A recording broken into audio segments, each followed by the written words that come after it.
Well, yeah, right, these are, this is, the last one was just. They never. Good to see you. Yes. too. Yeah. Well, I mean, it's a decision, right? No, you can't go say go by fast. You just didn't listen to him? You just said, you don't want to. Yeah. Oh, okay. Right, they try it.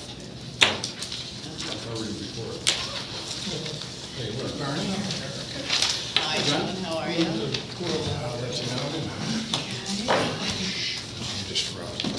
Yeah. Lot of stuff. Close to another 45 seconds. Sounds good. Where is everybody?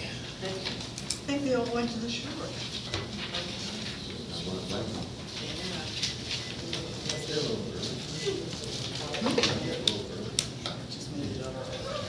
Brian Kolakowski's here. Wow, this must be important. Somebody told me that.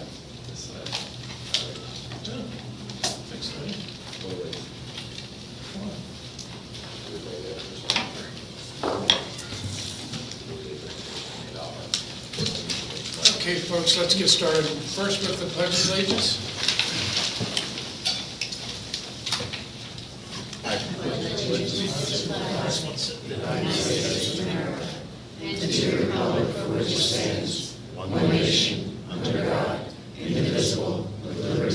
I would have waited for you.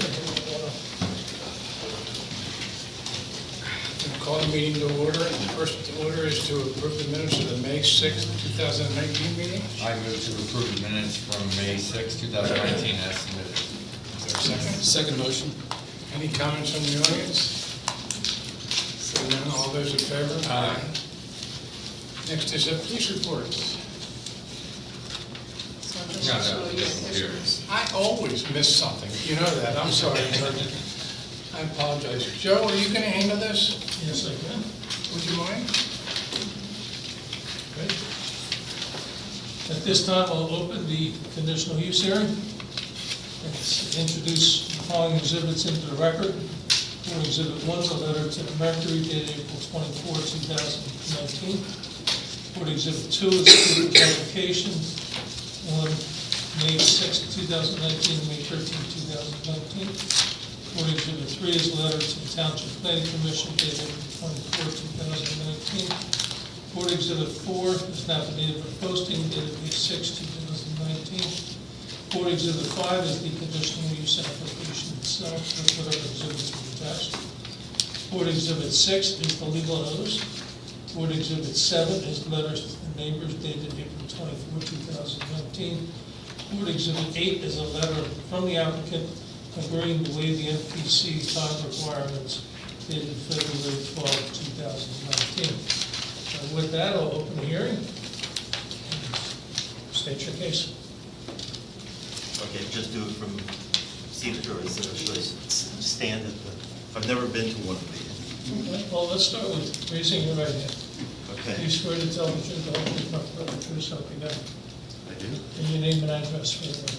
My name is Theodore Curtis Vanderlaan. I have two addresses. My main residence is 1621 Waltham Road, Concord, California, 94520. My Pennsylvania address is 1475 Hollow Road in Bertramville, Pennsylvania, 19421. Okay, and Can then you use you the vote. microphone? It's- I think it's not on, maybe. You can, is it on at the No, top? it's not on. Oh, now the press, the button. God bless you. Well, I moved buttons up and down.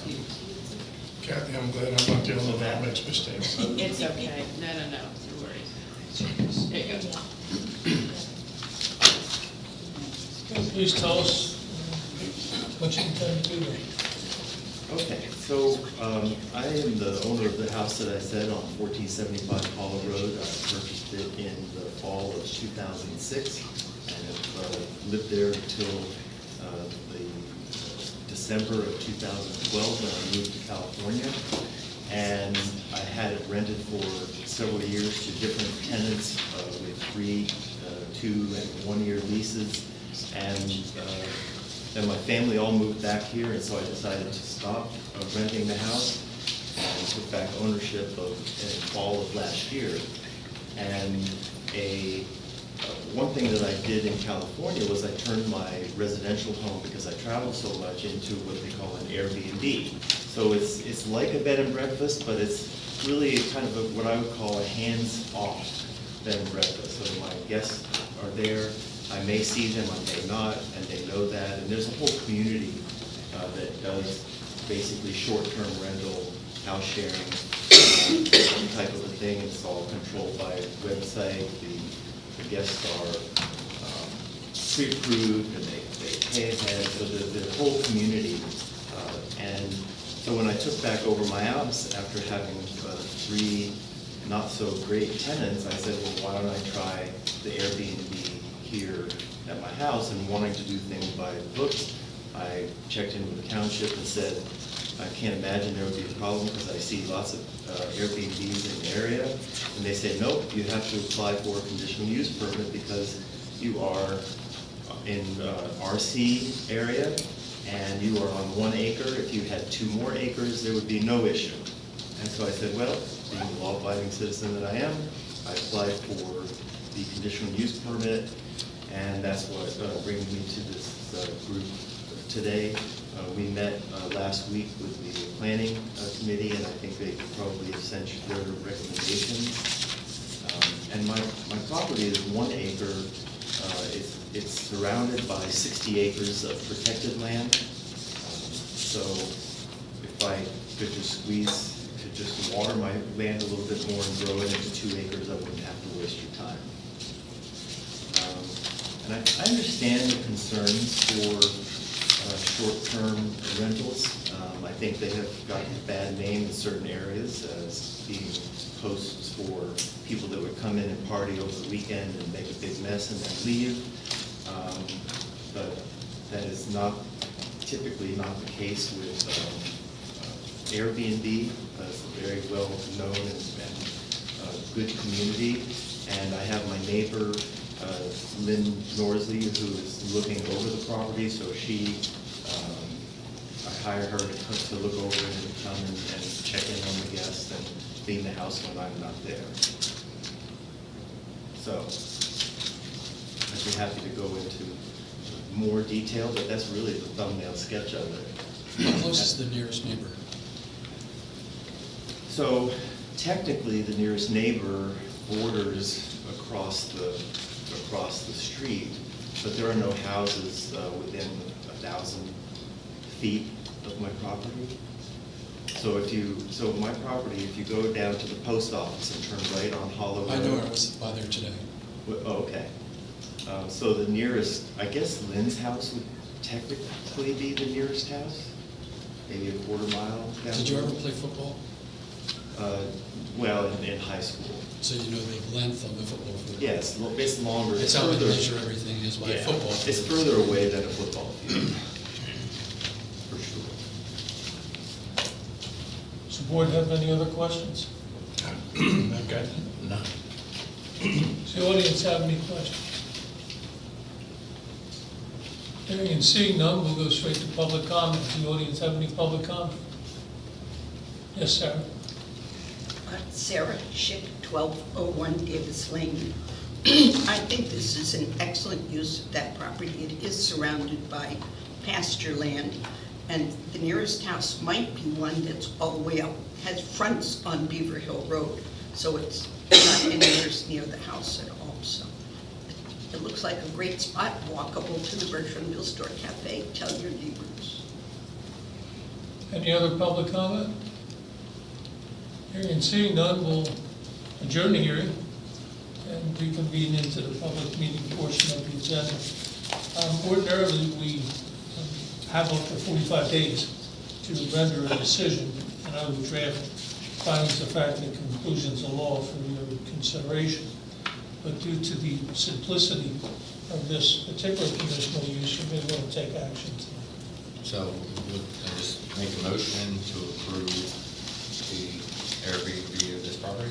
Yes, and the only condition I'm going to have is that it be consistent with the testimony presented. Say that again, Joe, I missed it. The only condition I'll have is in the order will be that the use be consistent with the testimony presented tonight. Okay. You made a motion. No, I didn't make a motion. Do I make a motion with that? Yeah. I move to approve this conditional use with the condition that what was represented will be the case. That the use is That the use consistent with will the be testimony consistent. presented. All right, I'll second the motion. Any comments from the audience? Seeing none, I'll call for a vote. All those in favor? Aye. Aye. That was unanimous. By the way, it wasn't just West Vincent Township, it went all the way up to the county level. So good luck with that. All right, thank you all so much, I appreciate your time. Thank you so much. Yeah, Sergeant Russell, you're up. Sorry to keep you waiting.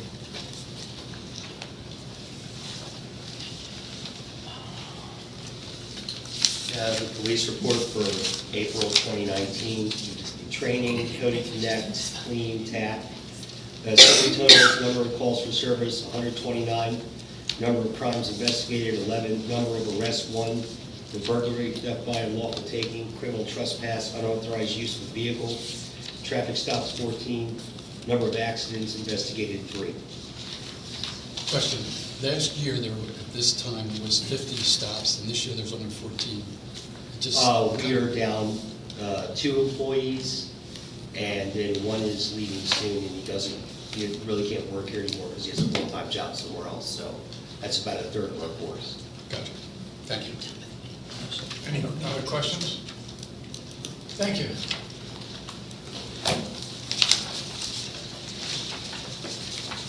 Next is approving the bills list. Tonight's bills list is made up of the township bills list of $108,000, $108,419.30. The reimbursable bills list is $3,074.18.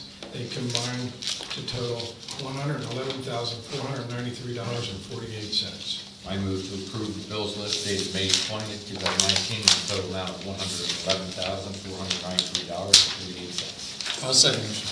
Any comments from the audience? Brian, come on up.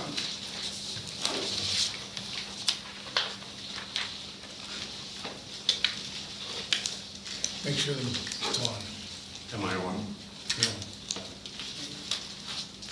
First, I will say that I sent some questions in Derek earlier on, and she got back to me on all of them, and these are further questions too. So again, thank you very much for that. I asked about battery chargers before, and I'm going to get back to you in detail on that, not at the meeting here.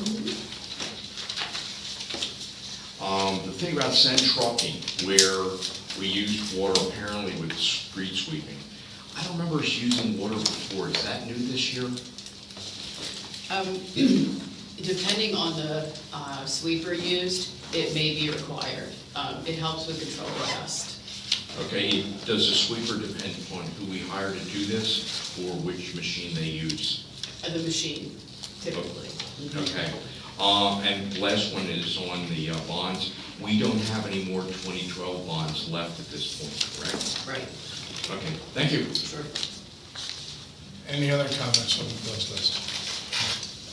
Seeing none, I'll call for a vote. All those in favor? Aye.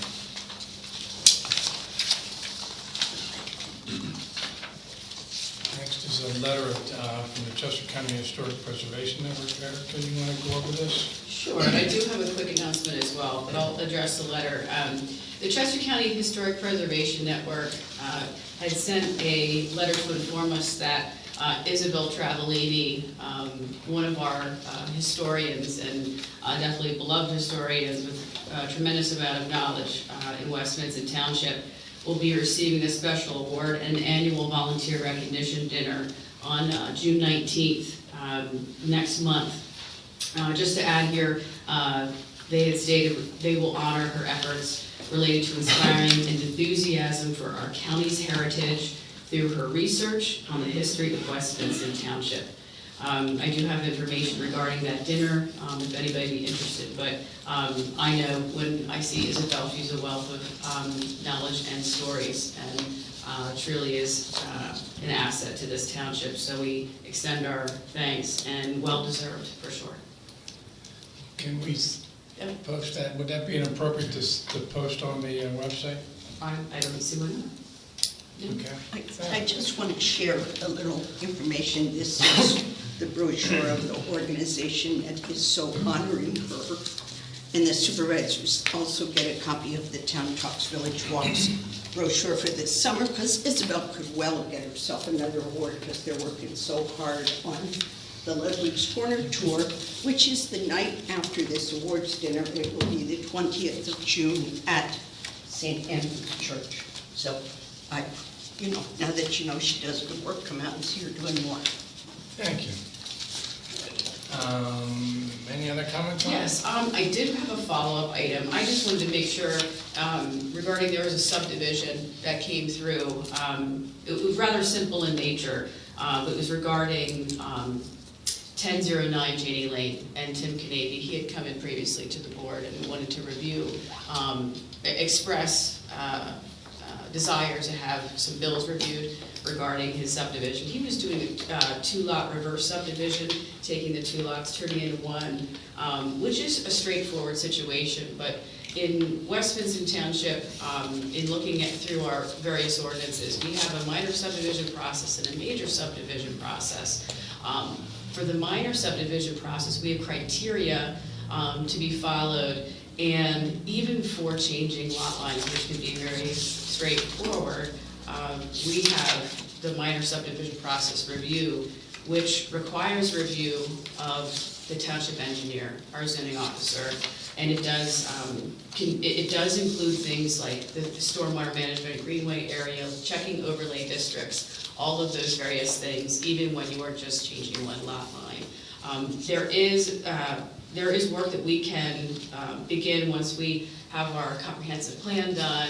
We have things we'd like to do to streamline our ordinances and this process, because that is something that I think would be helpful to applicants in the future. I just wanted to follow up on that, though, as a report. Would you agree with that, John? Lot line change. Yeah, it doesn't have to be a minor subdivision, we can call it just an annexation. How much do you think it would cost to do it now instead of waiting until everybody's done with their, regional county and all that? I'm not following. Can we just change that one thing in the zoning now? Yeah, Okay, do you have any idea what that would cost to do it? to draft the ordinance? Yeah. Not much. Well, because somebody else might come through doing another lot line change and they'll have to go through the whole process again. Well, we can call these things like annexations if they're not creating an additional lot. But we still have to have you rate. No, we can just call it an annexation rather than a subdivision. We don't have to make a minor subdivision. So we can do that now? Yeah, Okay. it's a matter of interpretation, just Okay. call it a lot line annexation. Okay. But you can't create any new lots. Okay, that's fine. Sarah, you got a comment? Yes, two. Microphone, please.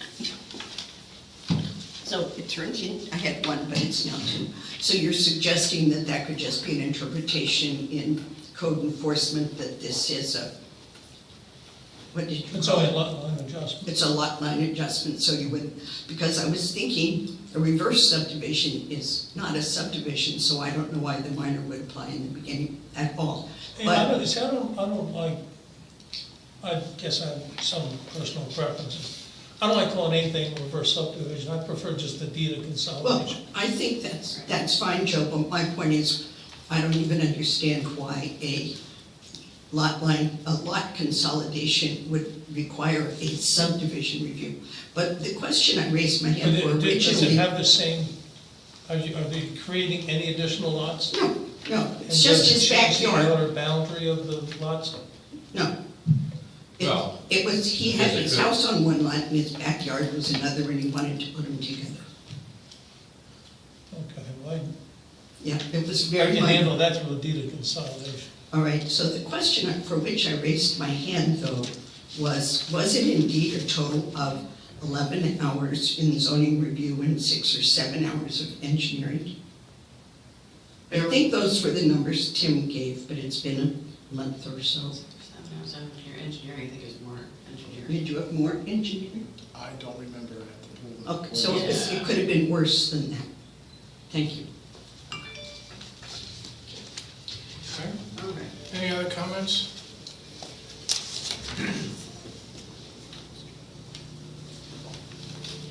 We're going to move on then to the 16 years. Now, there we go. 16-year LLC resolution for approval. I move to approve resolution 14-2019, preliminary final subdivision plan approval for 16 years LLC. I'll second the motion. Erica has, or Brian, on all the deferrals and waivers, they've all been granted or done? They're all reflected in the resolution. I'll second it.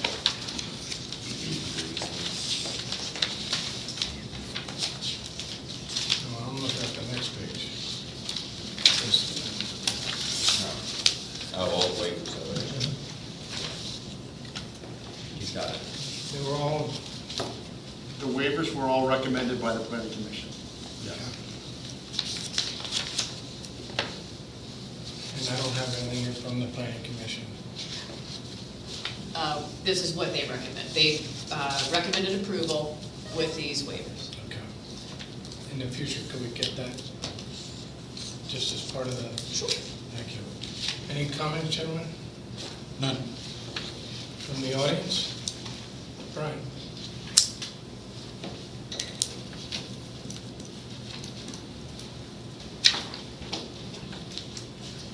When I went to the planning commission meeting where it was discussed, and they had a map of what was cut out, there was a small, I think, 2-acre chunk that was taken out of the original property that was purchased for part of 16 years. And that's going to be attached or owned by Bob Casciato so that he can get the Act 319 tax advantages. Does the conservation easement that's going on to Act 319, or the conservation easement of the 16-year properties still apply to that little piece? I can answer that question. My name is Dave Bideman. I'm the applicant's land surveyor. Microphone, please. Over here? Yes. Nobody escapes the microphone around here. Am I on? Yes. Okay. Yeah, Dave Bideman, the applicant's land development surveyor. The entire property of the 16 years application is under the conservation easement. There's a kind of a phased approach to conveying 1 acre of ground to Bob Casciato's existing 9 acres to make it 10 for Act 319.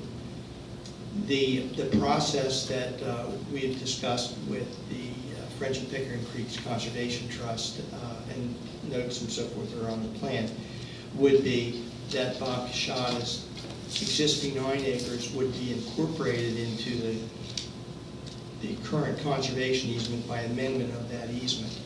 At that time, then, all the properties within conservation easement and then the subdivision then can occur. So once this plan is approved, then French and Pickering Creeks will amend the easement incorporating Bob's Casciato's property into it, and then we'll be able to add that acre to his ground. You did a good job of reading my mind in my next question coming up, so thank you. That's it, thank you. Any other comments from the audience? I have a question. Okay. Is this typical that we give these waivers to anybody that comes before us? Brian? The way the subdivision ordinance is written and the requirements of the ordinance, these waivers are fairly common for properties like this that do not have construction proposed. These are the very similar waivers to what Britton Co. Okay, had. that's where I was Because going. Okay. the ordinance requires plans, and if there's no construction, you can't really do those plans. Right, okay, great, thanks. Any other comments from the audience? Bernie, anything? No. I'm going to call for a vote. All those in favor? Aye. Aye. Thank you. Thank you, David, for coming. Next, under new business, is the recommendation of a bid award for the chip seal of the township roads.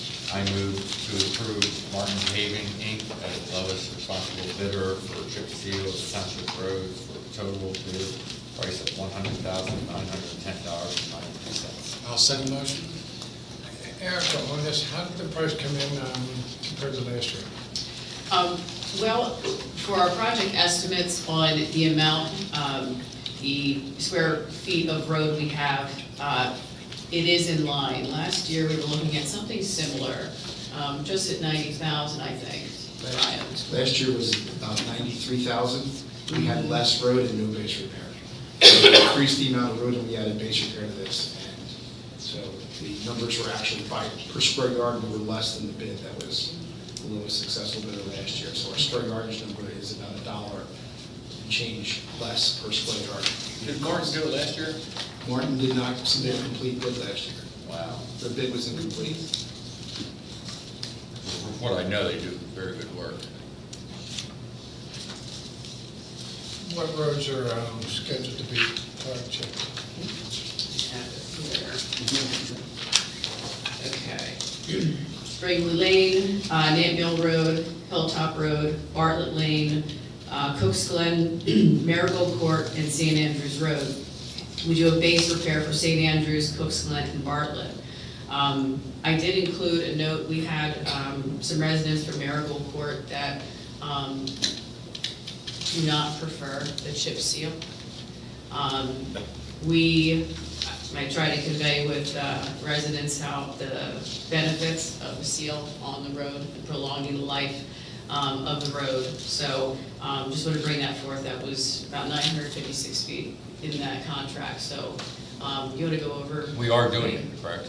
It's currently, it's it's currently in the make note of contract. that. Okay, I think, so do you know what their complaints were? Rocks hitting the car? Kids riding their bikes and just the feel of the more gravel, Now- granular. Well, is feel there of a the better chip. way of getting the stuff that doesn't stick off of it?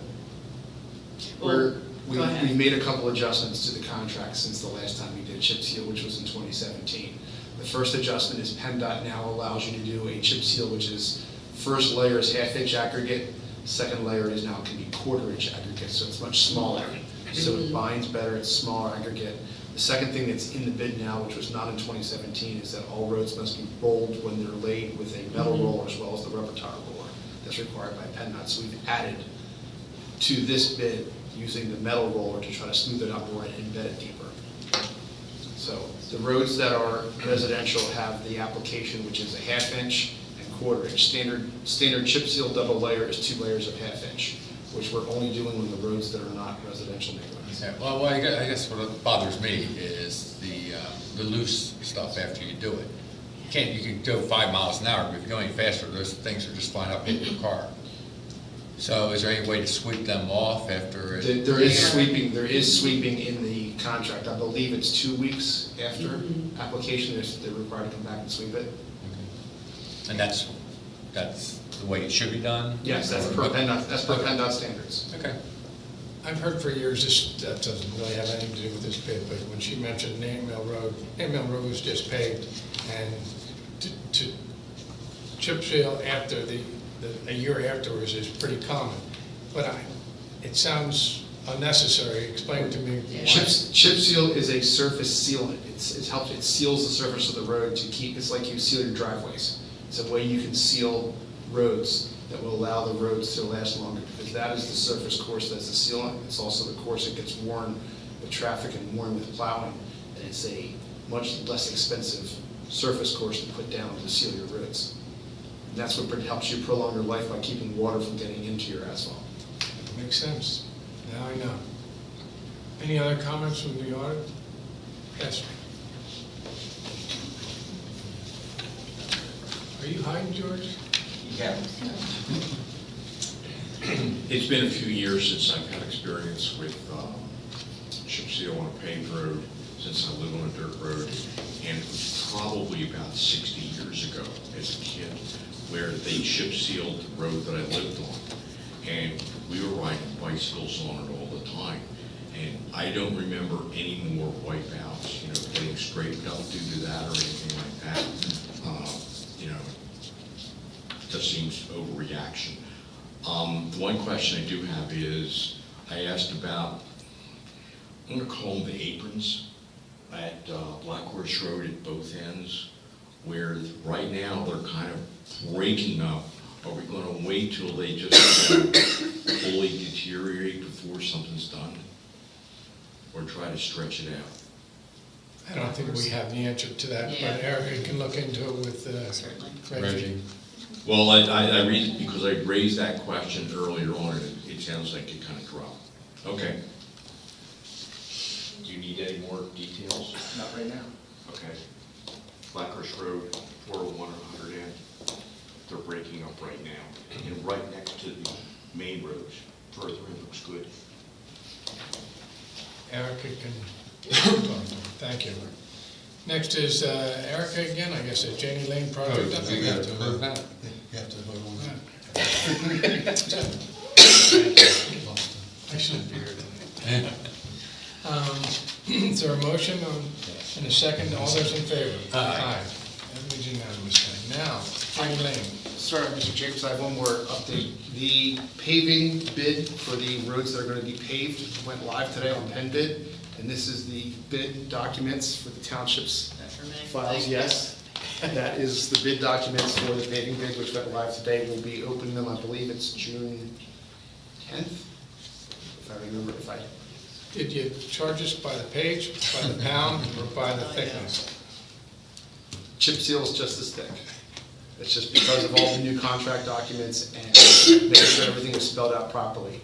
So we don't get as many, we did not get a single question for the chip seal bid. And Erica's gonna read that and give us a report tomorrow? Yes. Yeah. Yes. So that bid is now live on Penn Bid today. For that, the pre-bid meeting is, and I should have had this written down and I don't. The pre-bid meeting is next week, I believe. Okay, got it. So that's actually the bid that's on, Penn Bid, that's the so a document. contractor has to bring that and read all through that? No, they have to go online, it's all PDFs online. But that, yeah, Yes, that's the specifications for each type of pavement, for the different pieces of work, the specifications. So this is That's insane. boilerplate, right? A lot of it is. A lot of it's like, there's, a lot of the standard contract language, there's a standard document, and we just change bits and pieces of it. All the specs in the end of it are all custom written just for what we're doing, which is the back half of that book. so, okay, well, I mean, I don't get the custom part. For example, we're doing pulverization again, which is what we did in Flint Road last year. We took a spec and wrote the spec to meet the requirements because of the variable road width. You can't use the standard spec. You have to take the PennDOT spec and change it. PennDOT says in their standard specification, pulverize between 5 and 16 inches deep. It says in that range. We take that, change it, and make it that it's 5 inches deep because that's the minimum PennDOT will accept. We specify the thickness of asphalt, the type of asphalt, where on the roads we have some specs for piping in there, for base repair, for fabric, because there's some mill and overlay in there in part of Kimberton Road, and there's fabric as well. So there's different, it's not just go out and pave that road. And then, So these guys just bid on it based on these documents? They don't actually go out and look at the, that's their choice if they go out and look at it. There's maps in there, there's a drainage plan for Kimberton Road in there that we did. Would you like to? no. And there's a map of the length of each road that we're proposing. It's up to the bidder. But do you know what they do normally? I mean, can they actually, they'll actually bid from a document? Most of your paving companies will go out and look at it. Chip seal, they don't necessarily have to because it's pretty straightforward. But most jobs like this, that somebody from their company that's going to bid it will go out and probably look at it. Okay, and there's these people that go out and bid, like the paving companies. Yes, Do they know how to pave roads? they're I mean, supposed do to. we have to tell them exactly what they have to do? They can't figure it out themselves? You have to tell them what you're looking for so you know what you're going to be paying. A good paved road. You need a spec. Well, what, don't they have their own engineers to spec it out when they're, because they have to price it out, right? They price it out based upon what's in that book. We tell them the grade of asphalt and how thick to put it down. You gotta compare apples to apples. Yeah, I know, because of the bidding process, right? Yes. But if Yeah, if you you don't didn't tell them specify 2 inches on top base, you're liable to get 1. I get one and the company's out of business. So a good company will do a good job. And the residents of the township will hang us Well, individually. no, I'm just saying, if other companies don't, well, I don't know, do other private companies hire an engineer to write the specs to do their parking lot or their driveway into they do? Yeah, the. Oh, okay. Yes. I mean, that's a Yes. normal practice. Yeah, the specs are typically on your plan, and then you do your bid documents, your contract documents are done separately from those plans. This is everything at once. Okay, I was just trying to see, I just didn't understand if private businesses go through this. Yeah, private same business thing. would put out documents. Okay. Yes, I have a question. yes. Do you specify the base, for example, places where there are water problems, where despite being repaved, for example, at the corner of Horseshoe and Birch Run, it always tears up there because there must be a water problem under there, despite what they try to correct? Corner of Horseshoe and Birch Run, is that the state piece we tried to repair 2 years ago? Yeah, that's a state intersection. It is a state intersection. PennDOT But intersection. what I'm saying is, as an example, Yes, you specify. We try to water problems. repair the base repair. Okay. We specify where in there we estimate base repair, we specify that in the field with the contractors. And then they try to repair the base, and there's areas where we have identified where we're gonna either replace a pipe or add a pipe. And then on Timberton, where it's a really wet area there basically between the 2 bridges, right off of Art School, that whole area has a project design, the actual design for it. And we actually did an engineer design for that area with pipes and under drain and perforated pipes to drain that subbase to keep the road dried out. And that's all in the book? That's in the book, yes. Okay. And could you review what road's going to be paved this year? We're going to be paving, can I see the book, Eric? Oh, yeah. So the paving is going to take place on Kimberton Road from basically Chester Springs Road to the Stone Arch Bridge. We're going to do Arch School Road from the end of the first bridge on Arch School is actually a county bridge. So from that bridge to the municipal line is Arch School Road. South Beaver Hill Road, we're going to be paving the entire length of it. And then French Creek Road from Pewtown Road to Hoffennecker Road is in here as well. And then there is also a piece of Louise Lane to be paved this year as well. Thank you. Does Deweese Lane have a culvert problem underneath? No, the culvert, once we looked at it again, and it's pretty clean this year. The issue is all the gravel washing in there. We paved it, the gravel stops washing in there, and we'll keep it clean, because the gravel's being washed out right out through the pipe. Was that done by the township at some point, or was that done, not the washing, the actual installation of the culvert, or was that done by a homeowner? The culvert is from what we understand, is a stone arch that's built underground with steel plates above it. So we're leaving it as is and painting on Hoping for top the of it. best? There's enough stone on top of it. There's been no issue as far as the road, there's the stability of the road base. There's a lot of stone out there, so we're going to reuse that stone base and pave on top of it. Thank you, Brian. Yep.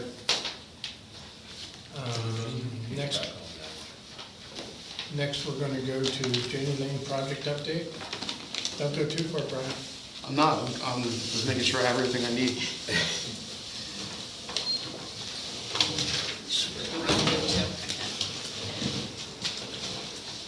I don't know if this will help at all. I'll try.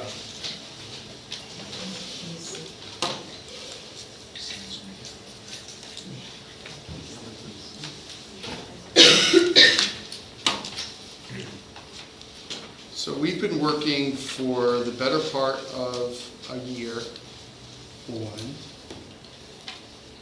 give me a second.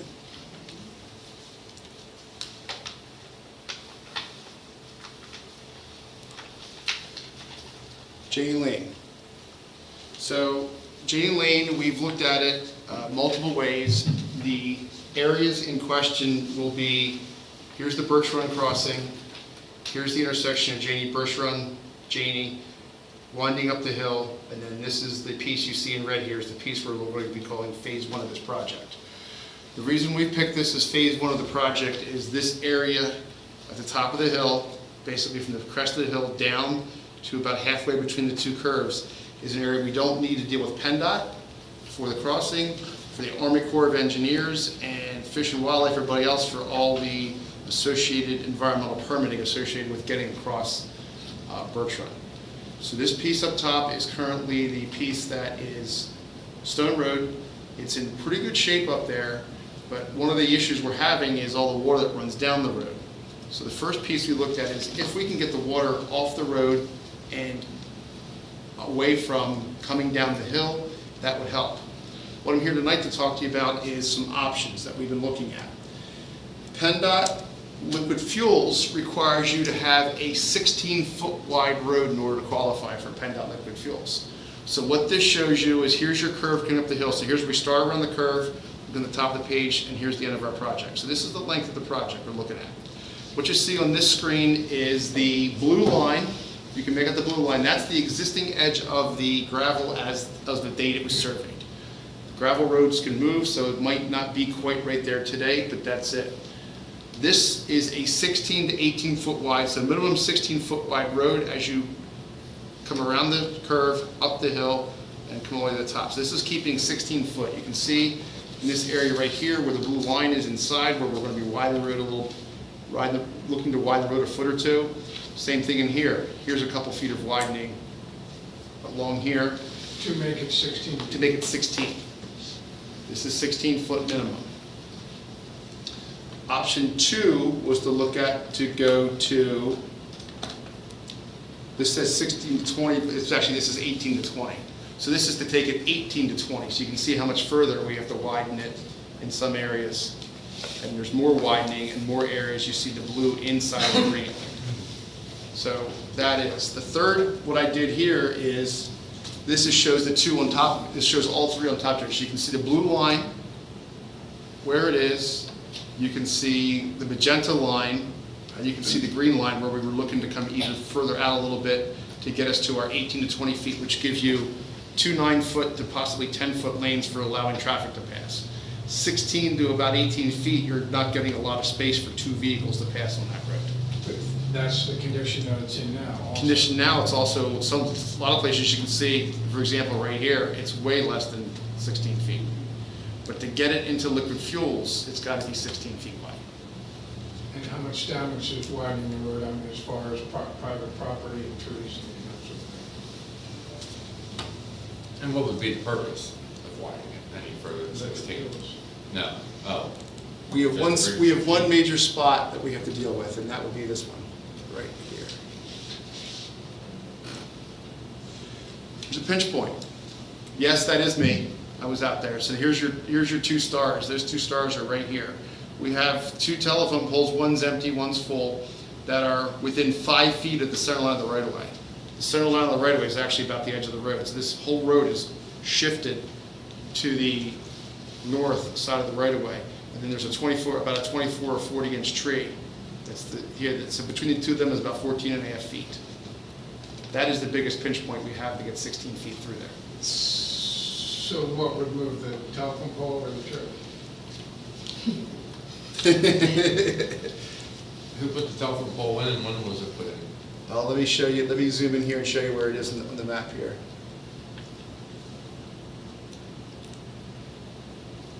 That would be, I believe that's right. Yep. So you see these 2 dots right here? That is the telephone poles right there. And the tree that is across the street. The tree is in this area. I think this is it actually right here. You said it's a 24 inch? It's 24 to 40 inches. It's big.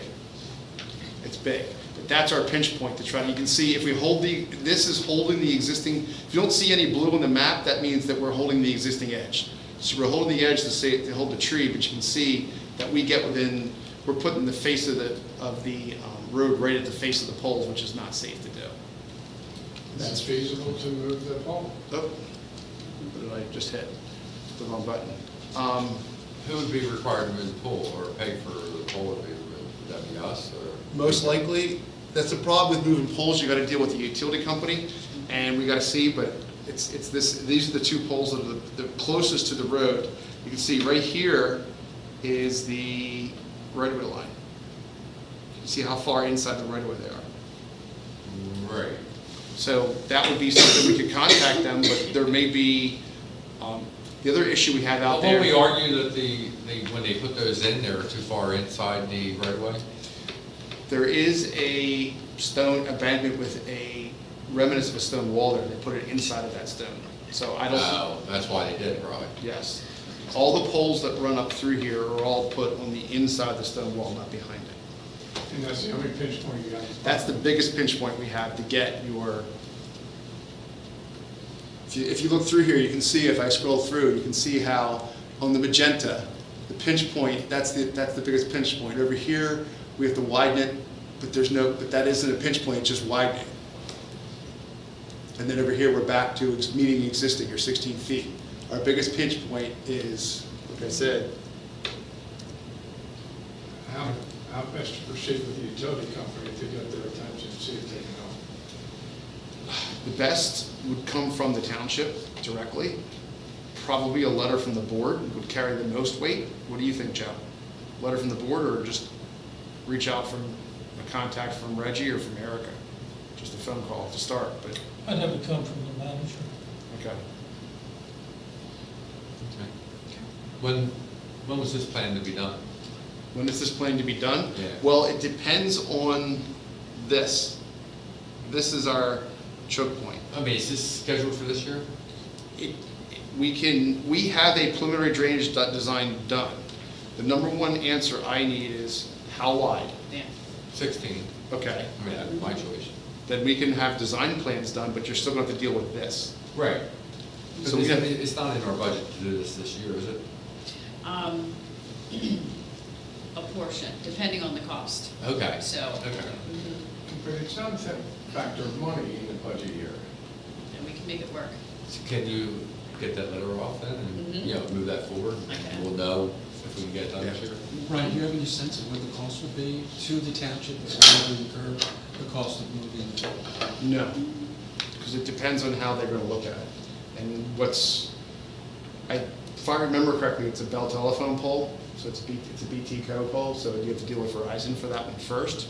But there's Verizon, there's Comcast, and there is Pico up on that pole. So I don't know I don't know how, it's been too many years since I worked on a pole reload to see if it's one flat fee or you got to deal with all of them. The first one you start with is who owns the pole. Right. And these were, if I remember correctly, these are all Bell telephone poles out there. You mentioned earlier in this that the biggest thing is arresting or capturing the water off the road, getting the water off the road, because it's not going all the way down the hill. How are you going to alleviate further washout down the hill? So the plan is there's currently 2 pipe crossings that come across, both of which are full. Replace Full of, gravel. So the pipes themselves are not functioning. So we're looking to do a combination of under drains, inlets at the upslope side of most of the driveways to capture the water before it hits the driveway, get into a system down there, and then look at building an armored level spreader system that would basically, so if you've ever been out to the area on Beaver Hill where they put the gabion baskets at the end of the pipe so the water can go into the baskets before it dropped, where it was washing out, was the dirt and gravel project. There's also what's called a level spreader, where your pipe comes out, and then 90 degrees to that is another pipe, sized according to what the flow is. And we would oversize that length. It's perforated, it's inside a gabion basket, so it's set down on the ground. And then it hits that, and has to come out through that, come up through the gabion basket to come down the hill, so there's no point source discharge. So spread it out down the right of way in a line. And it's all in the right of way? That portion there, this level spreader will probably be outside the right of way where we could look at potentially getting easements for that. But that's something that we have to talk about and get the further design for the actual length of it. Because the width of the road impacts the amount of water. The wider the road, the more asphalt, the more water. Now, the reason for 16, Mike. So this is a paved section? This is looking to be paved, This yes. is from up there all the way down to Birch. Down, where it's this not is paved. looking to pave down to the second, if you're coming down the thing, there is a crossing, that there's a pipe that the inlet is visible on the right-hand side. That's basically the stopping point to there, getting that system in. From there down will be one whole system to collect the water and then get it under Birch Run and into the stream. But the second part is to pave the next. The second part is to do the drainage All the way down. project through the intersection and paves it down through and get the intersection. So, Okay, so sloping or crowning the paved road won't get the water off into all the areas needed, it will run down? I mean, how will it, I guess it would go off the edge and just run downhill. I'm just wondering if it could just be dispersed all the way equally somehow, without drain pipes and all the other stuff. This side of the road is pretty much an embankment that's above the road, so you take it over there, you're going to concentrate it again, and now you're going to wash out that whole side of the road because now you're concentrating the water against, and you're going to undermine that side of your road. Right, but how about the other side? Isn't that like a... This side has a lot of walls in it until you get to about here. The end of the wall is right here. These are built walls? I mean, they're not This just section, stones. there's section here, and there's a section here, right here is really well defined. Oh, Here is okay. the end of the pipe that, one of the pipes we're gonna tie into, right there it is. Okay. That's one of the pipes that we wanted, it's an existing pipe crossing, that this end of it's buried, we can't find the inlet. It's washed over and buried. I'm just thinking that if you have to go and deal with easements with people that now are looking at years, maybe. Well, the issue of running down the sides, then we have to come up with a gutter system that won't undermine your road. A swale system or ditches, Right. and a lot of it out there is not necessarily Doable. well, the way, the topography of the land isn't conducive to a natural swale. Because if you look here, oh, hang a second. Let me go back here and get out of this one. Sorry, I'm trying to switch and it's not letting me switch.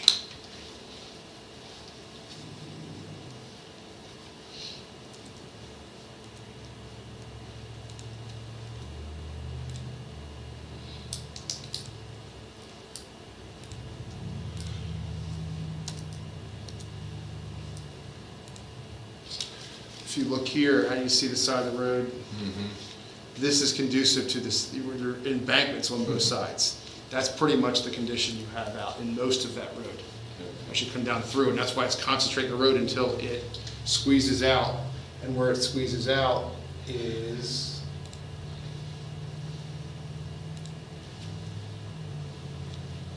right about, this is where it starts to, one side starts to open as you come back past your thing, it starts to open a little bit here. But this side is, you can see how close these contours are, this side is a big embankment.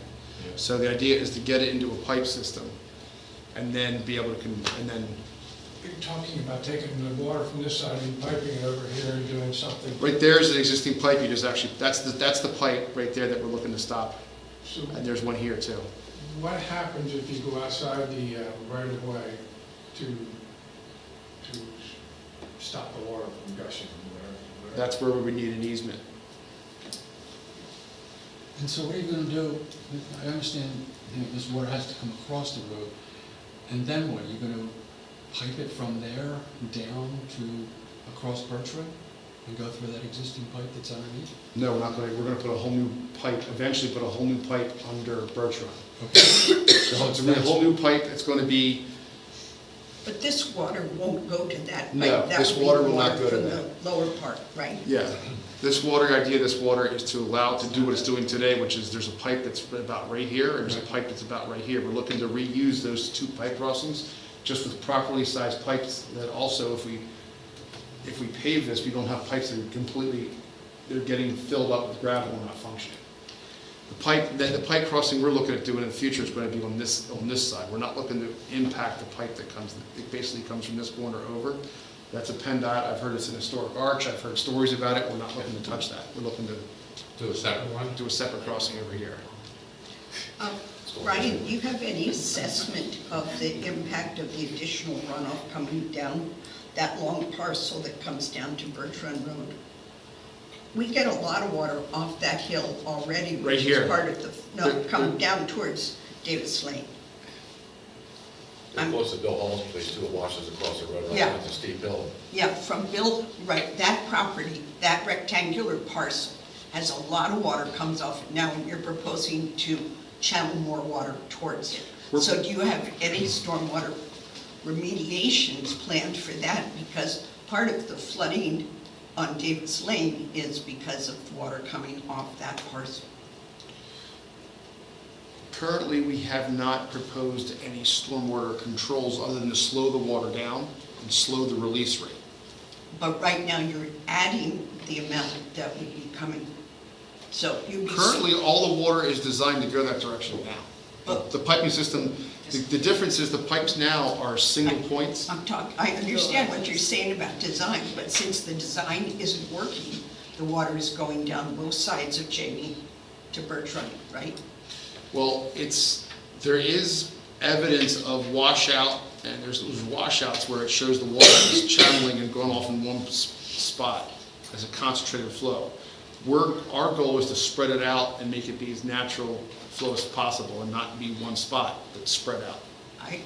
I would strongly caution that as you increase water going down the other part of the hill, you assess the impact of that before you open those pipes, because we've already got a water problem coming off. Natural, with the increased amount of rain we've been getting lately, there's a lot of coming off that hill, and if what you're going to do is channel water that should have been coming that way if the drains were working right, but it's going to increase the flow where we already are. As Jim says, we get washout down here. Just for your awareness, you don't want to be you're fixed in one place to be the cause of a problem in another. So what do you need from us? Brian, quick question for you. Basically, Microphone. if I understand what you're trying to do is, you kind of have sheet flow coming down the hill, it hits the roads. There's two plugged culverts underneath the roads. You're going to go and reestablish the culverts. The flow will go to the culverts, and then you're putting in a structure process, something or other, that's going to try to go and reestablish it as sheet flow as opposed to a point discharge. Yes. Okay. So what do you need from us? Direction on, just like the direction on road width and direction on the pinch point, which direction you'd like to pursue first. 16, have the electric company do the polls for us. That's the For free. idea, but at least get a price, see who's going to We'll be responsible. start the process with looking to get the pole moved. Then the other option is to take down the tree. Yeah.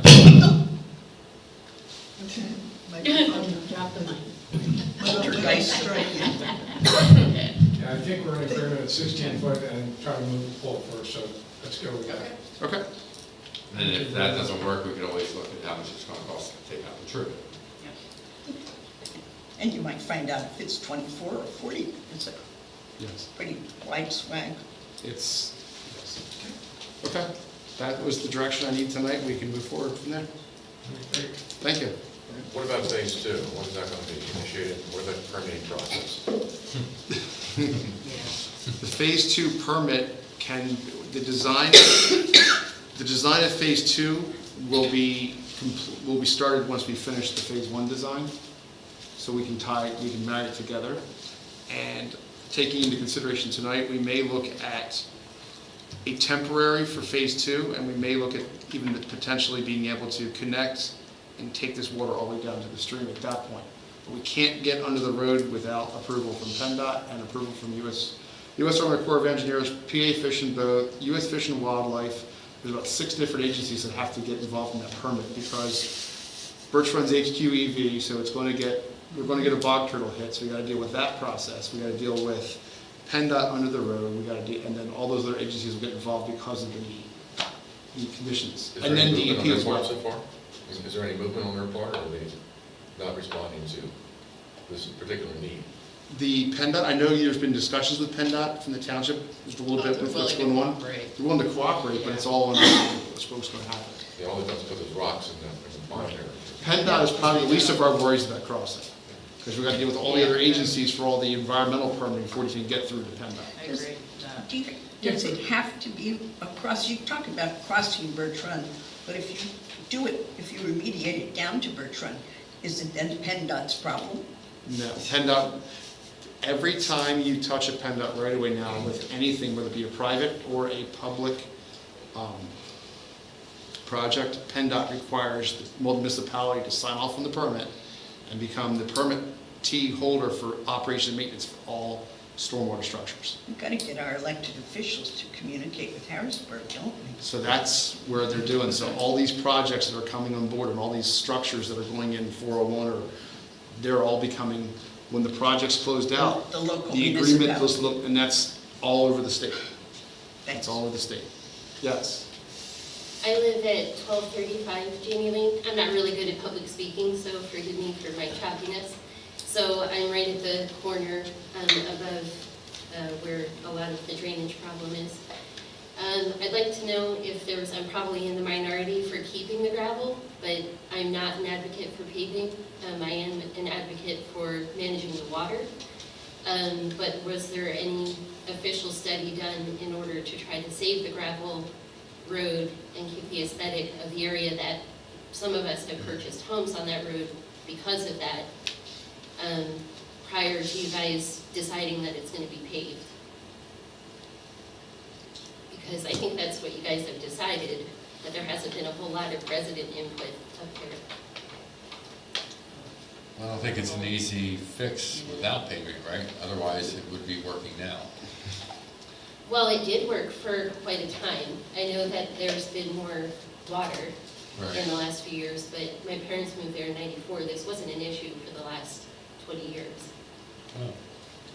So what caused? Mr. List that lives across the street, he's sick. He wasn't able to be here tonight, but he moved there in '84, and this wasn't an issue through and through. It was managed before there were some culverts put in. A lot of people have spoken up about there should have been some sort of proactive measure with mesh or something so the gravel wouldn't fill them and create this issue in the future. Yeah, so that's a very good point. So we can't save this as gravel and do some of these clearing and, like she said, the mesh, keeping the rocks from entering the culverts. I mean, I know what it looks like now, but that's because we haven't done anything to prevent what's happening now. We can evaluate and discuss with Reggie and the road crew some ideas for trying to keep the inlets open, but there's not enough of them out there. The pipes are, the current pipes that are out there are undersized based upon the areas. Okay, you'd have to look at the rainfall and the extent, the heaviness of the rainfall to see if that was the causing factor. But if it was working for 20 years and all of a sudden it's no longer working, it sounds to me that the pipes got clogged and then the water had nowhere else to go but to continue down and make that. Mike, I'm in agreement with you, with what you're proposing here. But I think that, what we're seeing, the new normal is excess rain. I mean, it's happening. It's kind of hard to call it a normal if it's only been a year or two. I mean, we have to wait out to 10 years to figure that one out. If Well, it's let's changing. suppose that it is the new normal, and we would have to prepare for that, whether it's going to be bigger pipes that we need for going underneath. So as we go forward, and if we're going to think about keeping the gravel and seeing what else could be done to keep that character alive, then maybe have oversized pipes. Oh, no doubt about it. I agree with 100% on that, yes. I've got one question. Right now, this upper section, you basically have uncontrolled stormwater discharge. And it flows down the hill, high volume, high velocity, carrying everything with it to Birch Run Road, correct? That is the genesis of what we see out there after a rainfall event. Yes. Okay. And if we improve stormwater management in this upper elevation, we should decrease the amount of water that it is then gushing down into the lower sections. Is that correct? That is the plan, yes, to Okay. remove stormwater uphill before it gets downhill. Okay, and to kind of address the lady view back there is, would it be possible to improve the stormwater management in the upper elevations without paving it, or do you run into a perpetual problem? Because I've driven around and I've seen this enough in the township, is we see stormwater inlets on a dirt road and they fill up. And I don't see how you keep them clean without putting paving in. Is there any way to do it and maintain it as dirt? That's a question I'm going to pose to the dirt and gravel folks at Penn State to see what they recommend. Okay. Because they're the ones that have been studying this and have the program, and I don't have anything. I talked to them in PSATs this year, and one of the things I asked that was stormwater, and their whole thing is get it off the road because running water and dirt and gravel don't mix. It washes dirt and gravel away. It won't Got it. stay in place. You gotta get it off the road. But if we improve this upper elevation, it should help Yes. the lower area where it bumps into That, Bertram Road. yes, should help that as much as we can get the water from up here. One of the issues we're still gonna have, which we'll deal with, is all the water that comes out basically right here. There's that cut that comes out, that's where all the rock is put. I think I know what you're talking about. Yes, that's all the rock at the bottom corner. When you turn, it's right there on the left as you turn up the hill. There's a lot of water that comes right down this, basically right down this property line and dumps out right there. That's another washout area to be handled, but that's a separate issue. Right now, the idea is if we can control all the water that comes, all this water comes from basically the top of the screen down Jane Lane. Jane Lane acts as the conduit to get it down the hill. So basically, your phase one is, I'm gonna say in some ways, probably maybe the biggest bang for the buck, because you're interrupting the source of the water, which is causing the problem. Yes. Well, I've been living at the bottom of the hill for 21 years, so I've kind of been studying this whole thing myself. The first 8 or 10 years was probably pretty good because the road wasn't that well maintained. It was basically packed clay. And when the road was improved by putting stones and gravel down, that's what washed down to the bottom of the hill. And that got worse with the additional rain as climate change is occurring. And I think that's Bernie's point, it's going to get worse, not better. Other thing too, there's a lot of acres up top on the hill, and there are 335,000 gallons of water per acre foot. So if you have 4 inches of rain, you're going to have almost 100,000 gallons per acre coming down the hill.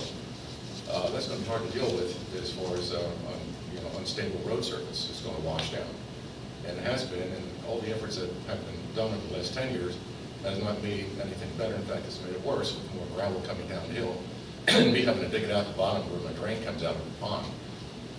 So, I think the solution is really, unfortunately, paving a road is the only way to really manage. So this problem has been going on longer than the last 3 or 4 years? Right, it's been more like 10 or 12. Oh, okay. So I can reach out to the dirt and gravel program to see if there's technologies that they found out there for capturing water into stormwater systems. On a steep slope. On a steep slope, on a gravel road that doesn't clog. Good luck with this. Yeah. Good luck with that. That's the biggest issue here is the slope. If it wasn't this steep, but gravel, running water and a slope tends to push everything down the bottom of it, no matter what it is, unless it's designed not to. Calculate the number of acres up on that slope, the top of the road there.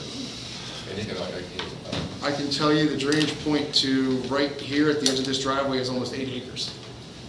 So you can tell. That's a lot of water. Yeah, it's a lot of water. We calculated the drainage area. So the drainage area to the upslope side of the first driveway here on the left is about 8 acres. say if I get 1 million gallons of water down there, it's great. Ideal in cubic feet, but I can't tell you if it's 1 million gallons, but cubic feet seems like it's small, but cubic feet Well, is an not acre small. foot is 335,000 gallons. Is it an acre foot? Yeah. Okay. Well, you've got your direction, and you'll get back to us, Eric? Sure. I mean, this obviously is a very important project. Yes. We'll work together. I'll pursue the gravel end, she'll pursue the pole end, and we'll work together and come back and report. And I really like the idea of getting part of it done this year. I understand. That's why I'm here. Okay. Yep. Okay. Great. Thank you, Brian. Next, we have public comment on non-agenda items. Sarah. She had her hand up first. All right.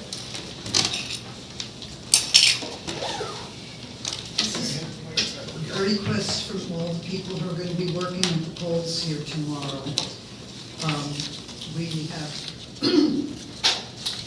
We can get in the building at 6 o'clock, at 7 o'clock. We're going to have voters out there and we need our furniture moved. So once this meeting's over, if you can help us move some furniture, and I talked to a couple of the people working at the polls in the middle of the afternoon, and you've got the idea of what you want to have moved around. So if you can give it help, we would Harry, like that. what furniture and where's it going? That bench and that bench, I'd like to have go all the way back. This table, I'd like to have put up in that slot. This table, I'd like to have up here. Under the window. Under the window. That's where we put the food that keeps the poll workers Could we get a couple cheerful. of gentlemen to volunteer to stick around for 15, 20 minutes? Then you can show us where you want it. And then, We want some and chairs moved too. We want some tables put up and chairs between the tables and the chair, the wall, so that people can sit down and vote. And we've got, We'll have people stay and you can show us and we'll We give would it to love them. it. Thank you. Sarah? Thank you. So my question really goes back to those road bids. I looked at the tar and chip bid online, and it just got too hard. I didn't want to have to sign it as vendor to find out what roads were included in it. So when those things are put up, could Eric or Brian Curry, who probably goes and researches those things, put up a list of what the roads are that are included in those bids? Because it's really hard to dig into a book like that one to find out what it's all about. So that would just be a kindness to residents. The second item, last meeting, I had a whole stack of these return on environment booklets to give you, but Pam took them all back because she needed them the next day. So this is to remind you that you want to look at, you probably already got this email yourselves, but the Bernie and George and I don't remember if anybody else, Yvonne, were at this presentation, I think I did, a couple of weeks ago for celebrating the 30 years of conserving land by Chester County and all the good stuff they've done, but the really big thing was the rollout of this document of return on environment. And I think it'll be of particular interest to Mike and maybe some others, because it really documents how it benefits the economy to save land. So I just Is that wanted- the same book that they've been out for a number of years? No, this is brand new, it was just released. Okay, can I get a copy of that? You may have this very copy, and Pam said that she'll be getting boxes full soon, and we'll get more then. Okay. Cut down trees. Save those trees. Any other comments from the audience? All right. This is just to address Sarah's concern. I looked at the pen bid for the chip seal, and it's got a map right in it. The only thing is that the map is fairly large, it's really detailed. It becomes basically a large PDF. But pulling out the map itself and just posting that would address your concern. It'd be helpful to people. They can see, we're getting paved, or, oh, we're not getting paved. Thanks, Brian. I knew he looked. I made a posting on West Vincent Voices that contains links to the candidates' websites for all three candidates. Not everyone can get on that website or that Facebook page, so it's kind of useless. I can't help that. Ted, it's on your page too. What? It's on your page, Ted Oh. Mullingen. It's also on my personal Facebook page, which anybody can access. Thank you. Any other comments from the audience? My motion to adjourn? I'll second the motion. All those in favor? Aye. Thank you all for coming. Okay, who's going to stick around and work with Harry? Bernie's got it all.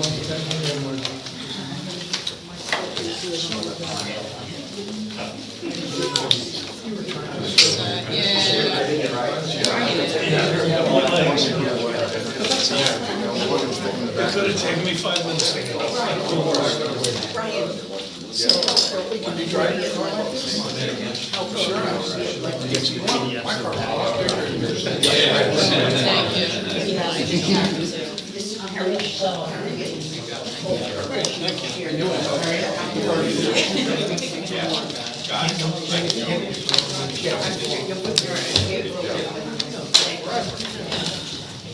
It's nice seeing everyone again. Great to see you up and about. Yeah, what? Okay. No louder than me dropping the mic.